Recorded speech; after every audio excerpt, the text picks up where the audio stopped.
Hello everyone, welcome to all. आप सभी का स्वागत है एसएससी सीजीएल पिनाकल क्लासेस के अंदर। मैं आपका अपना रोहित सर बात कर रहे हैं शिफ्ट वाइज जो पेपर हुआ था उसके बारे में, 100 सेट वाले बुक के बारे में। तो इसमें सेट 1 है 36 और कुछ टायर 1 शिफ्ट 2 के बारे में इस ये पूरा पूरा बातचीत चलेगी इसमें।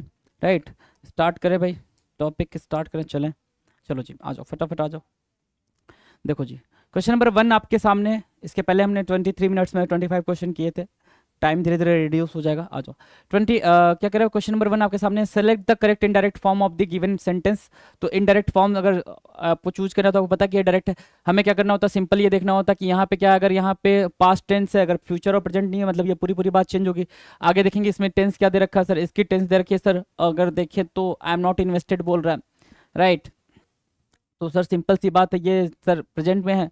प्रेजेंट में है तो चेंज करोगे क्या? जी बिल्कुल चेंज करेंगे। किस में जाएगा सर? वॉज वर में जाएगा। वॉज कहाँ है सर? अदिति सेड, ये वॉज है, इज नहीं, हैड नहीं, डू नहीं। सर पास्ट में जाएगा ना, तो पास्ट क्या है सर? देखो, डायरेक्ट और इनडायरेक्ट स्पीच में बेसिकली नरेशन की बात करूँ, नरेशन में टेंस क्या होता है? चेंज होता है। तो चेंज कर दिया, वॉज दिख गया। तो Aditi said that she was not invested in the project any more. तो सी हमारा करेक्ट आंसर होगा, 1 का सी। चलो जी, आ जाओ। 2. In the following question, out of the given four alternatives, select the alternative which by best expresses the meaning of the idiom and phrase. To burn one's finger, है ना? To burn one's finger मतलब खुद की उंगली जला लेना, ये मतलब नहीं है। idiom क्या कहता है? To burn one's finger मतलब जहाँ पे जरूरत नहीं थी आप वहाँ पे खुद चले गए और अपनी ऊपर मुसीबत ले लिए। राइट, तो to have one's finger chopped नहीं। A question without any agreed answer नहीं। To accidentally touch a hot utensils बिल्कुल नहीं सर। आंसर कौन सा करेक्ट है? ए। जब कभी कभी ऑप्शन समझ नहीं आते हैं तो आपको सिंपल क्या करना होता है, आपको एलिमिनेशन मेथड का यूज करना होता है। तो 4 में से 3 को खत्म करना होता है, एक आपके पास जो बचेगा वही आपका करेक्ट आंसर होगा। तो ए को मार्क करें, 2 का ए बिल्कुल सही जवाब है। Now question number 3, choose the word that means the same as the given word. ठीक है ना, हमें इसमें से सेम मीनिंग निकालना है ना, सिनोनिम बताना है। क्या? स्लिक का। स्लिक क्या होता है सर? क्या स्लिक मतलब नोविस होता है। नोविस मतलब नौसिखिया होता है। कुछ बच्चों का था कि सर पुराना वाला अगर आपने कराया तो चारों ऑप्शन को बताते चलो, है ना भाई। हर एक चीज पे तुम्हारी डिमांड आ जाती है ना। नोविस मतलब नौसिखिया होता है, नहीं होगा। फ्रैक्शंस मतलब भिन्न होता है, नहीं सर। न्यू मतलब नया होता है, नहीं। तो न्यू फ्रैक्शंस और नोविस नहीं होगा सर। क्यों? क्योंकि जो स्लिक है उसकी मीनिंग होती है स्लिप करना, चिकना, है ना। स्लिक मतलब क्या होता है सर? चिकना। और जब चिकने की मीनिंग होगी तो चिकने की मीनिंग होगी सर स्लिपरी। सी। सी बिल्कुल करेक्ट आंसर है। 3 का सी बिल्कुल सही जवाब है। 3 का सी बिल्कुल सही जवाब है, मार्क कर लें। क्वेश्चन नंबर 4 देखेंगे जरा। क्वेश्चन नंबर 4 क्या कह रहा है? Choose the word that can substitute the given group of words. हमें वो वर्ड चूज करना है जो क्या करेगा भाई, इसके लिए बिल्कुल एक सटीक आंसर करेगा। क्या? Compulsory enlistment for military services. बिल्कुल कंपलसरी, जिसको अवॉइड ना किया जा सके, उनके बारे में बात करो। उन सर्विसेज के बारे में बात करा जो मिलिट्री के अंदर होती हैं। क्या उसका मतलब? एब्डिकेशन होता है। एब्डिकेशन मतलब त्याग करना। अर्मामेंट होता है सर, अस्त्र शस्त्र की बात करना, है ना। मिलिट्री क्या? मिलिट्रिस्टिक होता है सर, वही सेम बात की मिलिट्री के बारे में चीज़ों को करना, नहीं सर। हमें लिस्ट बनाना है, इन लिस्टिंग करनी है। तो सर हमारे सामने है क्या? कन्स्क्रिप्शंस। इंस्क्रिप्शंस बोल रहा है ना, कन्स्क्रिप्शंस आपका बिल्कुल सही जवाब है। क्वेश्चन नंबर 4 का भी बिल्कुल सही जवाब है, मार्क करें। आगे बढ़े। क्वेश्चन नंबर 5 क्या कह रहा है सर? क्वेश्चन नंबर 5 कह रहा है choose the sentence with no spelling error. 4 option है, 4 में से कोई एक करेक्ट होगा। विदाउट स्पेलिंग एरर का हमें चूज करना है। तो भाई देखना जरा, यहाँ पे लाइट्स की ही स्पेलिंग गलत कर दिया। फिर आगे जाओगे तो यहाँ पे फ्लिकर्ड की स्पेलिंग गलत कर दिया। फिर आगे जाओगे लाइट्स, यहाँ पे भी फ्लिकर्ड की स्पेलिंग गलत कर दिया। बच क्या रहा है सर? डी। तो बिल्कुल सर जो बच रहा है वही हमारा सही जवाब है। Lights flickered in the booth behind him. तो डी, 5 का डी बिल्कुल सही जवाब है। 5 के डी को मार्क करें, आगे बढ़े। राइट, आ जाओ। 6 क्या कह रहा है? 6 कह रहा है choose the option that is the correct passive form of the sentence. Choose करना है वो ऑप्शन, ठीक है, जो करेक्ट करे इसमें से 4 में से कोई एक को। 4 में से कोई एक करेक्ट होगा। The culture was losing its meaning. ठीक है, पैसिव वॉइस में चेंज करना है। तो the culture was losing its meaning, तो क्या होगा भाई? The meaning, the meaning, the meaning, the meaning. तो ये द कल्चर कट कर दो। The meaning of the culture, the meaning of the culture, the meaning of the culture. अरे वाह, गजब हो गया भाई। ठीक है, यहाँ पे देखना जरा, वर्ब की आईएनजी फॉर्म है, कंटिन्यूअस है तो कंटिन्यूअस ही आएगा।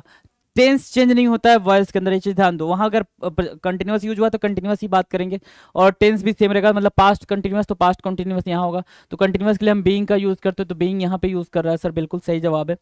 तो ये वाला आंसर हमारा क्या हो जाएगा? करेक्ट हो जाएगा। 6 का सी बिल्कुल सही जवाब होगा, मार्क करो, आगे बढ़ो। आगे देखो, कह रहा है 7, rearrange the parts of the sentence in correct order. ठीक है ना, रीअरेंज करना है। 4 पार्ट दिए हैं भाई हमें। ओ माय गुडनेस, 4 पार्ट दिए हैं। ओके जी, आ जाओ जरा। फिश और other potential food item that happen, नहीं, पी से स्टार्ट नहीं कर सकते, पी हटा दो। अब आर पे आ जाओ। At night and capture tiny, नहीं भाई ये भी कुछ और बात हो रही थी, पी और आर खत्म हो गए, बचा सर एस। तो भाई जैसे ही आपके पास 3 खत्म हो जाते हैं तो चौथा अपने आप करेक्ट हो जाता है, या तो चौथा अपने आप करेक्ट कर दो या फिर पूरा पूरा सेंटेंस रीड करो, तुम्हारे टाइम पे डिपेंड करता है कि तुम्हारे पास कितना टाइम है। मैंने क्या बोला, हमेशा ऑप्शन के साथ जाते हैं, देखते हैं भाई कौन स्टार्ट कर पाता है, स्टार्टिंग पॉइंटर ढूंढना होता है हमें। आर स्टार्ट नहीं कर पा रहा, एट नाइट एंड कैप्चर की बात मतलब कुछ बातें पहले हो चुकी हैं, तो जो बातें पहले हो चुकी हैं पहले हम उनको रखेंगे, तो आर वाला तो बन नहीं पाएगा। और पी वैसे ही खत्म हो रहा है, फिश फिश और other potential food item that happen, नहीं भाई वो भी नहीं होगा। तो सर खत्म हो गया भाई, हमारे सामने क्या ऑप्शन बचा सर, बचा है सर डी। तो डी हमारा करेक्ट आंसर हो जाएगा, आप मैच कर लेंगे एक बारी, आ जाए। क्वेश्चन नंबर 8 क्या कह रहा है, क्वेश्चन नंबर 8 कह रहा है fill in the blank with most suitable word, इनमें से कोई सुटेबल वर्ड ढूंढना है और हमें यहाँ पे फिल करना है, सिंपल सी बात। क्या कह रहा है सर, रिमेंबर दैट, याद रखो, लिटिल सिस्टर छोटी बहन याद रखो, wait for a man to dash your honour and you will wait forever. अगर तुम एक आदमी का इंतजार करते हो अपने सम्मान के लिए, कैसा कुछ तो हुआ है भाई, and you will wait for, और आपको हमेशा इंतजार करना पड़ जाएगा। कंफर्ट, देखना जरा, wait for a man to comfort your honour, नहीं कंफर्ट थोड़ी कराना अपने सम्मान को, नहीं चीयर थोड़ी कराना, रिपील नहीं सर। एवेंज, एवेंज मतलब बदला लेना, अवेंज मतलब अगर तुम अपने आत्मसम्मान का बदला लेना चाहती हो तो पूरी लाइफ तुम्हें क्या करना पड़ेगा, इंतजार करना पड़ जाएगा। अगर किसी इंसान का तुम इंतजार कर रही हो उससे बदला लेने के लिए, तो डी आपका करेक्ट आंसर होगा। क्वेश्चन नंबर 8 का डी बिल्कुल सही जवाब है, मार्क करें, आगे बढ़े। हो गया क्वेश्चन नंबर 9 क्या कह रहा है, क्वेश्चन नंबर 9 कह रहा है choose the word that can substitute the given group of words. A specialist of kidney, kidney का स्पेशलिस्ट क्या कहलाता है सर, ये भी मैंने देखना बता दिया था, किडनी आए तो नेफ्रो यूज करते हैं, नेफ्रो अगर आपने देखा है वो सारा, तो नेफ्रो वैसे मार्क कर लो। बाकी इसकी मीनिंग होती है सर कि एक जो होती है ना मेड टाइप की हॉस्पिटल के अंदर जो प्रेगनेंसी में बच्चों को देखती होती है उसको बोलते हैं सर ऑब्स्टेट्रिशियन, तो ये हमारा आंसर होगा। पैथोलॉजिस्ट आपको पता है। अच्छा प्राइमेटोलॉजिस्ट क्या होता है सर, प्राइमेटोलॉजिस्ट होता है जो जानवर होते हैं जो मतलब बेबी करते हैं, ठीक है, उनके बारे में स्टडी करना, उनकी सारी चीजों को देखना, उसको बोलते हैं प्राइमेटोलॉजिस्ट। तो बी ऑप्शन क्या होगा, 9 का बी बिल्कुल सही जवाब है। 10 पे आ जाए, 10 क्या कह रहा है सर, 10 कह रहा है choose the word that means the same as the given word. इन चार में से कोई एक वर्ड लैगार्ड की मीनिंग देता है, एक्सपेडियस नहीं, हस्टलर नहीं, प्रॉम्प्ट नहीं सर, क्या मीनिंग होगी, डॉडलिंग। डॉडलिंग क्यों, क्योंकि लैगार्ड मतलब क्या होता है सर, लेजीनेस, और सेम मीनिंग बताना है तो डॉडलिंग की भी मीनिंग क्या होगी सर, लेजीनेस ही होगी, ठीक है ना। प्रॉम्प्ट मतलब क्विक करना है ना, हस्टलर मतलब भी वैसा ही कुछ साउंड कर रहा है हस्टल करने का, है ना। तो सर हम कोई ऑप्शन छोड़ेंगे नहीं, ठीक है, जो करेक्ट आंसर है मार्क कर दिया। आ जाओ क्वेश्चन नंबर 11 क्या कह रहा है, select the most appropriate meaning of the given idiom, है ना। A shot in the dark, अंधेरे में गोली चलाना, अंधेरे में गोली चलाने का क्या मतलब होगा भाई, अंधेरे में निशाना लगाना, अंधेरे में निशाना लगा लोगे, नहीं। तो 4 ऑप्शन में से shooting it in the night नहीं, अब अ ब्लाइंड मैन स्कैन नहीं, लुकिंग एट द स्टार्स नहीं, रैंडमली डूइंग समथिंग, है ना, रैंडमली आप चीजों को कर रहे हो, the outcome of which is unknown, जिसका आउटकम क्या हो भाई, अननोन हो, है ना। तो बी हमारा करेक्ट आंसर होगा, बी क्या होगा, बिल्कुल सही जवाब होगा। क्वेश्चन नंबर 11 का बी बिल्कुल सही जवाब होगा, मार्क करेंगे, आगे बढ़ेंगे। क्वेश्चन नंबर 11 का बी बिल्कुल सही जवाब होगा, मार्क करके आगे बढ़ जाएंगे। डन। क्वेश्चन नंबर 12 क्या कह रहा है, improve the underline part of the sentence, choose no improvement as an answer if the sentence is grammatically correct. The government has been building more schools to provided, ध्यान से देखना जरा, क्या हमने गलत पढ़ दिया। The government has been building more schools to provided education at the secondary level, आपको पता है कि ये इंप्रूवमेंट की जरूरत है, क्यों जरूरत है, क्योंकि 2 के बाद से सर V2 या V3 आया है, और 2 को फॉलो कौन करता है सर, 2 को फॉलो करने वाला V1 होता है। 2 को फॉलो करने वाला कौन होता है सर, V1 होता है। तो V1 हमें दिख रहा है कहीं पे, नहीं सर, तो इसको काटो जरा, V1 फॉलो करवा दो। Okay okay okay okay okay, तो भाई एजुकेशनली नहीं करेंगे भाई, इसमें कोई चेंज होगा ही नहीं, तो ये तो बाकी खत्म हो गया। ए 12 का ए बिल्कुल सही जवाब है, मार्क कर लो, आगे बढ़ जाओ। डन। 13 क्या कह रहा है, बिल्कुल ध्यान दो। 13 क्या कह रहा है, 13 कह रहा है improve the underline part of the sentence, choose no improvement as an answer if the sentence is grammatically correct. 4 में से कोई एक करेक्ट आंसर होगा, उसको देखना है हमें, 4 में से कोई एक करेक्ट आंसर होगा। क्या कह रहा है, she cuts her hair short in the summer. अब ध्यान देना जरा, क्या हेयर मतलब क्या होता है, बाल होता है सर, हेयर मतलब क्या होता है, बाल होता है। हेयर की पार्ट ऑफ स्पीच नाउन होती है, क्या नाउन के फॉर्म में चेंज होता है क्या, वो तो सिंगुलर प्लूरल बन सकता है ना, तो हेयर का हेयर्स होना चाहिए था, ऐसा अगर बनाना होता तो, जबकि हेयर अनकाउंटेबल नाउन है तो प्लूरल के लिए हम एस लगा नहीं सकते हैं, ये बात समझ आ रही है। लेकिन इसने क्या करा, हेयर्ड करा हुआ है, तो भाई वर्ब के तरीके से चेंज करने की बात करा तो सर वो पॉसिबल ही नहीं है, तो बाकी तीनों को काट देना, हेयर शॉर्टेस्ट नहीं होगा, हेयर शॉर्ट होगा। 13 का ए बिल्कुल सही जवाब है, 13 के ए को मार्क कर लें, बिल्कुल सही आंसर है जी 13 का ए। 14 पे आ जाए, 14 क्या कह रहा है सर, 14 कह रहा है select the option that will improve the underline part of the sentence in case no improvement is needed, select no improvement, right. इनमें से आपको 4 में से क्या करना है भाई, वो वाला सेक्शन चूज करना जिसमें इंप्रूवमेंट है। तो भाई देखना कह रहा है कि herbalism had become an all but extent skill in the western world. तो हर्बलिज्म के बारे में बात करा, हैड बिकम हो चुका था, है ना, उसकी बात करा तो भाई टेंस बिल्कुल सही है, टेंस सही है तो नो इंप्रूवमेंट को मार्क करो क्योंकि टाइम किल करना है, बाकी को हटा दो। आ जाओ 15 क्या कह रहा है sir, choose the word that means the same as the given word. ठीक है, सेक्रिलेज की मीनिंग क्या होती है, पहले मीनिंग पता होगी तभी तो आप इसमें से 4 ऑप्शन में से कोई चूज कर पाओगे। सेक्रिलेज की मीनिंग होती है कि जो भी सीक्रेट चीजें होती हैं उनको क्या कर देना भाई, इम्प्योर कर देना, उसके बारे में बुरा भला बोलना या फिर उसकी रिस्पेक्ट नहीं करना, है ना। तो सेक्रिलेज की मीनिंग होती है अपवित्र, तो आपको क्या चूज करना भाई, सेम मीनिंग चूज करना है। मोडिफिकेशन मतलब मॉडिफाई करना, कंस्क्रिशन मतलब सर रिवरेंस मतलब क्या होता है भाई, रिस्पेक्ट शो करना, राइट। तो सर ये 3 तो हमारे वैसे ही खत्म हो गया, क्या बच रहा है सर, ब्लास्फेमी। ब्लास्फेमी की मीनिंग क्या होती है सर, ब्लास्फेमी की मीनिंग होती है सेम एज सेक्रिलेज, अपवित्र करने के सेंस में हम किसका यूज करते हैं, ब्लास्फेमी का यूज करते हैं जी। अगले क्वेश्चन करो भाई, अगला क्वेश्चन करो फटाफट। 16 क्या कह रहा है, 16 कह रहा है sir, one of his rules was to always dash and wait instructions to enter, है ना। फिल करना है भाई, जो ये ब्लैंक स्पेस है उसको फिल करना है, यही करना है हमें। ठीक है, 4 ऑप्शन है भाई, ब्लिंक, रेसिस्ट, रब, नॉक, है ना। तो भाई देखना जरा, सिंपल सी बात करें, one of his rules was to, उसका एक जो रूल था वो क्या था, ऑलवेज क्या करेगा, रब करेगा and await instruction to enter, enter मतलब अंदर जाने के लिए बात करें तो रब करेगा नहीं भाई, ब्लिंक करेगा नहीं, रेसिस्ट करेगा नहीं, तीनों कट जाएंगे। बचा क्या सर हमारे पास, ए। 16 का ए बिल्कुल ही सही जवाब है आपका, 16 के ए को मार्क करेंगे, आगे बढ़ेंगे। 17 की बात कर ले हम जरा, choose the incorrectly spelled word. बार बार मैं इस पे फोर्स कर रहा हूँ, इनकरेक्टली स्पेल्ड वर्ड आएगा ही आएगा पेपर में और आता ही आता है। ठीक है, हैपन बिल्कुल सही है, सनराइज बिल्कुल सही है, शार्पन बिल्कुल सही है। जब 3 सही है, चौथे की मीनिंग आए ना आए आपने टिक कर देना है। बार बार मैं ये भी बता रहा हूँ कि एलिमिनेशन मेथड का ही यूज करें आप, जब चीजें आपको समझ में ना आए तो। क्लोवर होता है सर CLOVER, एक वी यहाँ से हट जाएगा क्योंकि उस एक तरीके का प्लांट होता है। तो ए आपका बिल्कुल करेक्ट आंसर हो जाएगा, ए बिल्कुल 17 का ए बिल्कुल सही जवाब है।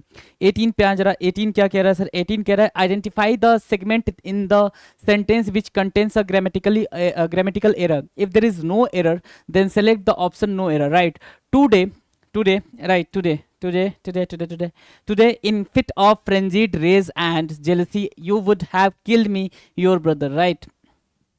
अब जरा देखना एक चीज है, मीनिंग को नहीं लेके जाना है, अपने मीनिंग पे ज्यादा फोकस नहीं करनी है। बात सिंपल से इतनी समझनी है कि एक फ्रेंजिड यूज हो रहा है, एक रेज यूज हो रहा है। फ्रेंजिड और रेज का मतलब, दोनों का मतलब होता है कि लड़ाई झगड़े वाली बात रखना, है ना, जो एक निगेटिव साउंड करते हैं। तो या तो फ्रेंजिड होगा या रेज होगा। फ्रेंजिड आ चुका है तो रेज को खत्म करो, रेज को खत्म करो तो कहाँ पे सर, ये वाला, इसमें एरर है भाई, बाकी को हटा दो, है ना। एरर हमें मिल गया, today in fit of frenzied, है ना, today in fit of frenzied rage and. ठीक है, डी 18 का डी बिल्कुल सही जवाब है, 18 के डी को मार्क करेंगे, डी बिल्कुल ही सही जवाब है, मार्क किया, आगे बढ़ जाए जरा।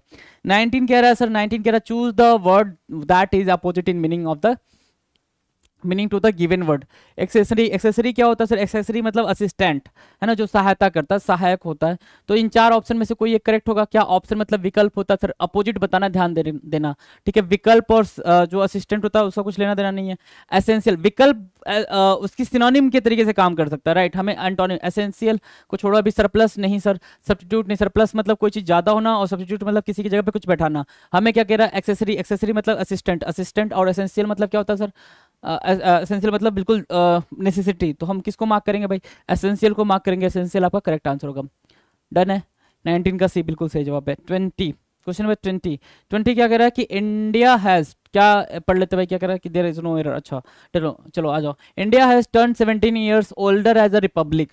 बिल्कुल बिल्कुल बिल्कुल मतलब बिल्कुल बेकार सा, मतलब इतना इजी कैसे आ सकता है। 70 ईयर्स ओल्डर मतलब कंपेरेटिव मतलब किसी से तो कंपेयर करेंगे, कंपेरिजन हो ही नहीं रहा है, कंपेरिजन नहीं हो रहा तो सर तो एरर इसी पार्ट में। 17 ईयर्स ओल्ड होता तो करेक्ट होता। 20 का ए हमारा करेक्ट आंसर है। देखो भाई कितने इजी तरीके से आप आंसर को फिगर आउट कर रहे हो। ठीक है, अब आ जाओ। ओके जी, ठीक है, आ जाते हैं जरा सा इन पे भी देख लेते हैं क्या कह रहा है। In a new study dash in Nature Human Behaviour we have now shown that in 2021 dash expectancy rebounded somewhat in most Western European countries dash Eastern Europe and the US witnessed additional losses. However, only Norway dash its pandemic life expectancy in 2021 and everywhere is worse off than it would dash have been without the pandemic. Okay जी, ठीक है, बिल्कुल simple सा फंडा है। Simple सा फंडा है क्या कि सर हमने पढ़ लिया, कुछ तो हो रहा है इसमें। इन अ न्यू स्टडी क्या रजिस्टर्ड हुआ होगा, सराउंड हुआ होगा, स्टेब्लिश होगा, नई स्टडी से पब्लिश हुआ होगा ना, नई स्टडी में पब्लिश हुआ होगा। तो 20 का ए बिल्कुल सही जवाब है, मार्क किया। चलो आ जाओ 22 पे। In a new study published in Nature Human Behavior, we have now shown that in 2021 dash expectancy, कैसी expectancy, गेम की, एनिमल की, हंगर की, भाई लाइफ की एक्सपेक्टेंसी के बारे में बात कर रहा है। Life expectancy rebounded somewhat in most western European countries dash क्या, European countries dash eastern Europe, okay okay okay, ना तो एज ना तो सो ना तो बिहाइंड, क्या वाइल, क्या देखो भाई, the countries while eastern Europe and the US witness additional losses, जबकि क्या है भाई, जब ये लोग लाइफ एक्सपेक्टेंसी देख रहे थे, बाकी लोग है ना, कौन कौन भाई, somewhat in most western European countries, ठीक है, तो जबकि जो ईस्टर्न यूरोप और यूएस था, वाइल जबकि का सेंस दे रहा है उसी टाइम पीरियड में हो रहा है, इसलिए वाइल का यूज करेंगे। 23 का ए। 24 क्या कह रहा है सर, 24 कह रहा है कहाँ गया, however only Norway dash its pre pandemic life expectancy in 2021, क्या किया होगा भाई उसने, प्रूव्स किया होगा, लिफ्ट किया होगा, क्लब्स किया होगा, नहीं सर बीट किया होगा ना, ठीक है, किसी चीज को हरा के आगे बढ़ने को कहते हैं बीट करना, ठीक है, तो बीट कर रहा है भाई, क्योंकि वो बोल रहा है ओनली नॉर्वे ने ऐसा करा है, pre pandemic life expectancy in 2021 and everywhere is worse off than it would, everywhere is worse off, everywhere is worse off than it would dash have been without the pandemic, क्या shortly, nicely, bluntly, नहीं bluntly मतलब नहीं sir, bluntly मतलब sharpen type का होता है, तो क्या आंसर आएगा sir, likely have been without it the pandemic, तो बी हमारा कतई करेक्ट आंसर होगा 25 का बी। डन। आई होप कि हमने काफ़ी जल्दी करा है, ये वाला सेशन काफ़ी जल्दी करा है, तो उम्मीद है कि आप चीज़ों को बेहतर तरीके से लेके चल रहे होगे, उम्मीद है मुझे, है ना, और प्रैक्टिस ही करना है, आपने कुछ नहीं करना है, बस आके वीडियो को देख लेना है और चले जाना है, इतना ही करना है ताकि आपको आइडिया लग जाए कैसे कैसे चीज़ों को टैकल करते हैं, कैसे कैसे करते हैं। ओके जी, थैंक यू सो मच, मिलते हैं अपने अगली वीडियो में।